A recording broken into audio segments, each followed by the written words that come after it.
I used to believe providing money mattered more than sitting beside my daughter.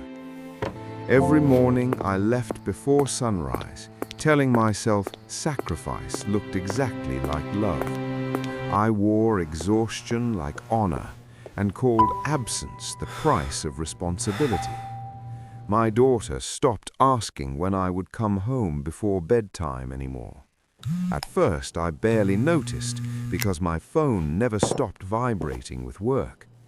When my wife complained, I called her ungrateful and accused her of not understanding. I said real men built security first, then made time later. That lie sounded noble enough for me to repeat without shame. Deep down, I was terrified of feeling small, broke, and powerless again. I grew up watching my father apologize to landlords and count coins. I promised myself my child would never taste that kind of fear. So I chased promotions harder than I chased moments that actually mattered. I missed school pickups, dentist appointments, weekend pancakes, and stories before sleep. My daughter began leaving drawings on the kitchen table instead of waiting. In every picture, she drew 3 people, but one figure stood farthest away. I laughed once and said the artist needed better perspective and proportions. Now I know that drawing was more honest than anything I said. One winter evening, my wife set dinner down without calling me twice. The soup had gone cold, and my daughter had already fallen asleep upstairs. I remember touching the untouched spoon and feeling strangely insulted by silence.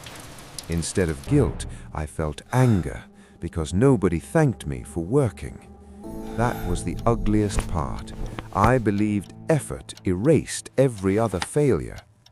Weeks later, my daughter had a school play and begged me not to miss it. I promised her confidently, already half reading emails while she hugged my waist. That afternoon, a client meeting ran late and I stayed without fighting.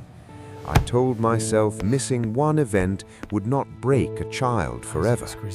While driving home, I rehearsed excuses that sounded practical, reasonable, even loving. When I opened the front door, glitter still clung to the hallway rug. My daughter was awake, wearing faded stage makeup and a paper star crown. She did not cry or yell or ask where I was. She only said, "It is okay, Daddy. I knew work needed you." That sentence entered my chest like glass and stayed there for years. Children should not sound understanding when they are learning disappointment from their father. After that night, she stopped inviting me into the small rooms of her world. She showed her mother report cards, loose teeth, and songs from school first. I was still in the house, but no longer inside her trust. My wife grew quieter too, which somehow felt worse than shouting ever had. The real turning point came during a parent meeting I almost skipped. Her teacher gently asked whether everything at home felt stable for my daughter. I said yes immediately, offended anyone could question the life I funded.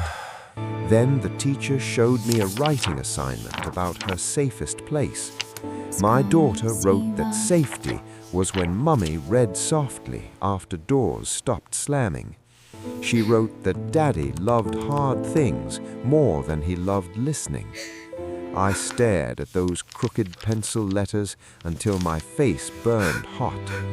No bonus, title, or tailored suit could hide what I had become. I had turned love into logistics and fatherhood into a bank transfer. That night, I sat in my car and cried before entering home. Not dramatic tears, just the quiet kind that taste like deserved shame. I wanted forgiveness immediately, which was another selfish habit I still carried. But broken trust does not heal because the person who broke it panics. So I started smaller than speeches, smaller than promises, smaller than guilt. I came home early, silenced my phone, and sat through awkward silence. I packed school lunches badly and learned which strawberries my daughter actually liked.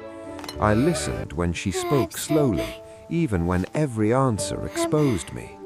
My wife did not praise me, and she should not have. Consistency became my apology, because words had already been spent too cheaply. Months passed before my daughter leaned against my arm during a movie. That tiny weight felt heavier than every paycheck I once worshipped. I cannot recover birthdays, missed applause, or nights she waited by windows. Some losses stay permanent, even when repentance is real and daily. So when fathers call absence ambition, I hear the lie immediately. Children do not measure love by invoices, promotions, or exhausted heroic speeches. They remember who looked up, who stayed, and who kept choosing them. I learned too late that being needed at work means almost nothing.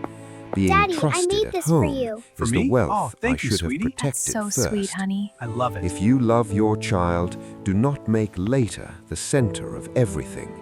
One day later becomes distance, and distance starts sounding polite, calm, and final. I know, because my daughter taught me that lesson without ever raising her voice. And I'll spend the rest of my life earning that softness back.